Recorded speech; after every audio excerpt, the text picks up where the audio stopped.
The truth of the share market channel में आपका स्वागत है। मैं भवनेश अग्रवाल। नमस्कार मित्रों, देश में सन 2014 तक 5 मई 2014 को मोदी सरकार ने शपथ ली थी और यूपीए 2 विदा हुई, चली गई थी सरकार, हार गई थी, चुनाव हार गए थे, चले जाने ही थे। और उस समय हमें बहुत आशाएं थी कि मोदी सरकार आई है, इंफ्रास्ट्रक्चर के क्षेत्र में जैसे अटल जी काम करके गए थे, एक बहुत बड़ा रिवॉल्यूशन आएगा। और मैंने भी बहुत शेयर खरीदे थे इंफ्रा के जैसे ही मोदी गवर्नमेंट आई थी। लेकिन सवाल ये था कि ज़्यादातर कंपनियां, इवन लार्सन ट्यूब्रो जैसी कंपनियां भी, उनकी कमर टूट चुकी थी और कई तो दफन हो गई थी, कई दफन होने के किनार पर थी। और ये हमारा आकलन उस समय गलत गया, क्योंकि हालात बहुत ख़राब हो गए थे। मतलब हर कंपनी इतनी उलझ गई थी यूपीए गवर्नमेंट की पॉलिसीज़ के कारण कि मोदी गवर्नमेंट को उनको सुलझाने में बहुत समय लगा। और जो वेंटिलेटर पे थी, कुछ तो जैसे हिंदुस्तान कंस्ट्रक्शन है, पटेल इंजीनियरिंग है, ये तो फिर भी थोड़ा सा लगड़ा के चल रही हैं या जैसे भी चल रही हैं। लेकिन जो कंपनियां थी जो वेंटिलेटर पे थी, जो ख़त्म हो गई, जैसे गमन इंडिया था, गमन इंफ्रा था, प्रतिभा इंडस्ट्रीज थी, और साहब जो है कि ये जो लॉयड्स था, और आपके पंच लॉयड था, और साहब ये IVRCL थी, और GVK इंफ्रा थी, है ना। तो ये सब कंपनियां, लैंको इंफ्रा था, जेपी का भी बिजनेस था, जेपी एसोसिएट का भी इंफ्रा का, ये सब खत्म हो गए और हजारों लाखों करोड़ रुपया डूब गए। कई कर्मचारी बेरोजगार हो गए और सरकार का भी पैसा डूबा, बैंकों का भी पैसा डूबा, सरकार की नीतियों के कारण था इसमें। लेकिन मोदी सरकार भरसक प्रयास कर रही थी, इंफ्रास्ट्रक्चर का काम तो हुआ, लेकिन एक तो इन्वेस्टर जो शेयर बाजार में भी लोग डरे हुए थे इंफ्रा कंपनियों से, और दूसरी बात ये थी कि जो कंपनियां बच गई थी ना, उन पर भी ब्याज का बोझ बहुत ज़्यादा हो गया था। आर्बिट्रेशन के मामले बहुत पेंडिंग हो गए थे, लिटिगेशन बहुत बढ़ गया था। और मोदी सरकार ने 2 बार ये ऑर्डर्स किए कि जो आर्बिट्रेशन में जो कॉन्ट्रैक्टर कंपनी जीत जाती, उसके फेवर में ऑर्डर्स हो जाते हैं, जितने का अवार्ड पास होता है उसका 75% रुपया उसको सब्जेक्ट टू बैंक गारंटी दे दिया जाए। लेकिन सवाल ये था कि बैंक गारंटी अगर दे करके ही वो पैसा लेना है तो बैंक से सीधा उधारी ले लेंगे ना, मतलब, क्योंकि बैंक आजकल इस तरह से, वो भी जो लड़खड़ाती हुई कंस्ट्रक्शन कंपनियां थी, बैंक भुक्तभोगी थे, तो किसी ने भी उनको गारंटी नहीं दी और वो जो दोनों बार के किए गए आदेश थे वो व्यर्थ साबित हो। सरकार की गलती नहीं, सरकार रिस्क कैसे ले सकती है, और बैंकों की भी गलती नहीं, क्योंकि बैंक भी क्यों दे साहब पैसा रिस्क के अंदर ऐसे बिना सिक्योरिटी लिए। तो वो बात एक ही थी, इसलिए बहुत ज़्यादा समय लग गया। दूसरी बात क्या थी कि ये जो यूपीए गवर्नमेंट थी, इसके टाइम पर कमलनाथ वगैरह जो मिनिस्टर थे, ये तो क्या पोलिंग करवाते थे टेंडर्स की। लेकिन अभी गडकरी के टाइम पर, नितिन गडकरी के वक्त पे कोई पोलिंग नहीं हुई, फेयर कंपटीशन से टेंडर्स हुए, मतलब, तो प्रॉफिट मार्जिन भी कुछ घट गए। वो ठीक है, पोलिंग करवाते थे, बाद में उड़ और देते थे, उस समय भी जो था वो हो जाता था, टेंडर दे देते थे, या जो भी, अब मैं क्या कहूँ, प्लेटफॉर्म पर नहीं करना चाहिए, लेकिन बाद में उनको और उड़ जाते थे, कोई पॉल्यूशन कंट्रोल के झगड़े में, कोई साइट कंडीशंस पर, कोई पेमेंट के मामले में उड़ जाते थे। लेकिन अब ऐसा नहीं। Now all element of the construction industry is over.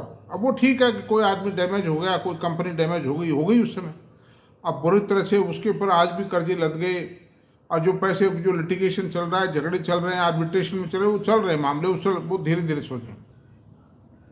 तो अभी हुआ क्या है, एक कंपनी का IPO आया था, सेजल इंडिया। मैं बहुत सावधान हूँ इंफ्रा कंपनियों में इन्वेस्टमेंट से, क्योंकि मुझे बहुत नुकसान उठाने पड़े, मतलब, तो इंफ्रा कंपनियों में एक सेजल इंडिया का आईपीओ आया था। मैंने वो जो आईपीओ आया उसके आईपीओ के प्रोस्पेक्टस को पढ़ा, काफ़ी ध्यान से पढ़ा है। तो ये एक नई कंपनी, बहुत पुरानी कंपनी नहीं है, 5-7 साल पुरानी कंपनी है, और इसके पास में 10,000 करोड़ 12,000 करोड़ के ऑर्डर्स इन हैंड है मतलब, और कई टेंडर दे रखे हैं इन्होंने, दुनिया भर के टेंडर इनके मंजूर होने वाले हैं। L1 है, कई टेंडर्स में है ये मतलब, और ये रिजल्ट भी अच्छे दे रहे, जम रहे हैं मतलब, जम है। तो सवाल ये है कि इनका जो आईपीओ आने के बाद में, अभी थोड़े दिन पहले लिस्ट हुआ है, शेयर 1 महीने पहले, 1-1.5 महीने पहले लिस्ट हुआ है। आईपीओ आने के बाद में पहला क्वार्टरली रिजल्ट आया, और फर्स्ट क्वार्टरली रिजल्ट की पोजीशन क्या है दोस्तों? मार्केट इसमें जो रिजल्ट आए क्वार्टर 1 का, वो 822 करोड़ की सेल आई है। पिछले साल कॉरस्पॉन्डिंग क्वार्टर में सेल थी 650 करोड़, यानी कि there is a growth of, मैं बता देता हूँ, 822/650, 822/650, ये 26% की सेल में ग्रोथ आई है, और प्रॉफिट में ग्रोथ आई है, 78 करोड़ का प्रॉफिट आया है अभी, और लास्ट ईयर कॉरस्पॉन्डिंग क्वार्टर में 44 करोड़ का प्रॉफिट था, 78/44, ये ग्रोथ आई है माय डियर 77% की। तो 77% ईयर ऑन ग्रोथ आई है, और वो उस हालत में आई है जबकि ये जो क्वार्टर था ये चुनावी क्वार्टर था। इस क्वार्टर के दौरान कामकाज नहीं हुए, पेमेंट नहीं आए हैं, डिस्टर्बेंस था, लेबर नहीं थी, गांव में चले गए थे, वर्कर्स नहीं मिले, अच्छा नए टेंडर नहीं हुए, सबसे बड़ी बात ये आचार संहिता लगी हुई थी, टेंडर हो नहीं सकते थे, और जो टेंडर हो गए थे उनके भी वर्क ऑर्डर नहीं मिल सकते थे मतलब। तो इस कारण से उसके बावजूद भी 77% प्रॉफिट में इन्होंने जंप दिया, कोई बैलेंस शीट में कोई मैनिपुलेशन नहीं, because I have seen the original results, BSE की साइट पे देख के बता रहा हूँ मैं आपको ये बात। और ईपीएस आई है 5 रुपये 5 पैसे। लास्ट ईयर की ईपीएस जो थी वो भी 5 रुपये 63 पैसे थी, लेकिन वो इक्विटी छोटी थी। ये 5 रुपये 5 पैसे ईपीएस आई है आईपीओ के बाद बढ़ी हुई पूंजी पर। तो ग्रोथ 77% आ गई ना प्रॉफिट में, आप तो ये मान लो। तो मेरे आकलन के हिसाब से इसका जो एनुअल, जो साल के अंत में ईपीएस आएगी ना, वो 25 रुपये ईपीएस आएगी, क्योंकि मार्च के अंदर बहुत ज़्यादा आता है, और अभी क्वार्टर ऑन क्वार्टर भी ग्रोथ आएगी इसमें, क्योंकि अभी काम बहुत से शुरू कर किए हैं इन्होंने। बारिश का मौसम है अभी भी, सेकंड क्वार्टर की थोड़ी कम आएगी बेशक, चाहे थर्ड और फोर्थ क्वार्टर के अंदर ज़बरदस्त वर्किंग आएगी। तो अंडर दिस सर्कमस्टेंसेज में इंफ्रा की कंपनी है, लेकिन ये पूरी नहीं है। It is a company like that, और इक्विटी भी कोई ज़्यादा बड़ी नहीं है। इक्विटी है इसकी 80 करोड़ की इक्विटी, 80 करोड़ 79 करोड़ की इक्विटी, कोई बड़ी इक्विटी नहीं है, और 5% शेयर है, तो कोई नुकसान वाली बात नहीं है मतलब। It's a good company, growing with by tooth and nail, और अच्छे खासे वर्क ऑर्डर हैं, और पी रेशो मेरे को भी अलॉटमेंट आया, पड़े हैं मेरे पास में, काफ़ी शेयर पड़े हैं, तो रख दिए हैं मैंने, कोई बात नहीं मतलब, ठीक है, मौका आएगा जब बेचेंगे। भाई ऐसा है कि अभी रेट है 400, मैं समझता हूँ साल भर में 800 रुपये रेट इसका हो जाना चाहिए। अभी बताएंगे क्यों 800 रुपये का, मैं बताऊंगा इस बात को आपको, I will explain in detail. तो ये तो इसके फाइनेंशियल की बात हो गई। और अब जो है ये डबल कैसे हो सकता है? देखिए कंस्ट्रक्शन, ये जो इंफ्रा कंपनियां हैं, इनका एवरेज पी रेशियो जो है 44 है, और इसका पी रेशियो 20, इसका पी रेशियो है माय डियर 18 का, और 44 में सारा एवरेजिंग आ गया। वो कंपनियां जो ग्रो नहीं कर रही, वो कंपनियां जो 10-15% से ग्रो कर रही है, जो 20-25% से ग्रो कर रही, ये कंपनी एटलीस्ट 50% से ग्रो करेगी। तो 50% से ग्रो करने वाले का तो पी रेशियो ज़्यादा होना चाहिए, 44 से भी ज़्यादा होना चाहिए, लेकिन रद्दी से रद्दी इसका पी रेशियो 25 रुपये की ईपीएस में मैं कम से कम बहुत कंजर्वेटिव आधार पर मान रहा हूँ, तो 25-75, 750-800 रुपये का रेट इसका बनता है अंडर दिस सर्कमस्टेंसेज। और मैं आपको पी रेशियो बताता हूँ डिफरेंट कंपनीज के। देखो RVNL, रेल विकास निगम का पी रेशियो 89.33, इरकॉन का पी रेशो है 65.08। नहीं, आईआरबी इंफ्रा का, ये भी रोड कंस्ट्रक्शन की कंपनी है, और ये जो सेजल है ये भी रोड कंस्ट्रक्शन की। तो 65.08 है आईआरबी इंफ्रा का पी रेशो। इरकॉन का 25.60 है। जीआर इंफ्रा का 15.51 है। ये कंपनी में गड़बड़ है कुछ, मतलब ऐसा लगता है, इसलिए कम है। ये क्या है, एक्स्ट्रा आइटम वगैरह की प्रॉफिट दिखा देते हैं। पहले के जो डिस्प्यूटेड अमाउंट प्राप्त हो रहा है ना, इनको कोई डिस्प्यूट से पैसा प्राप्त हुआ, आर्बिट्रेशन का पैसा प्राप्त हुआ, जोड़ देते हैं, तो उससे क्या प्रॉफिट, एक्स्ट्रा आइटम्स हैं ये सब। इसी तरह से एक एच इसमें पीएनसी इंफ्रा है, उसका पी रेशो 9 है। उसमें गड़बड़ बैलेंस शीट में क्या थी, मैंने शायद बताई कि नहीं बताई आप लोगों को उस दिन, उसकी मैंने रिजल्ट ओरिजिनल देखे हैं। उसमें एक्स्ट्रा आइटम के कारण ये पी रेशो, प्रॉफिट ज़्यादा आ गया और उसके कारण पी रेशो घट गया, बट नेचुरल है। तो ये गलत है, 9 का पी रेशो गलत है। आईटीडी सीमेंटेशन का 29.64 है और सेजल इंडिया का 18 है आज की तारीख।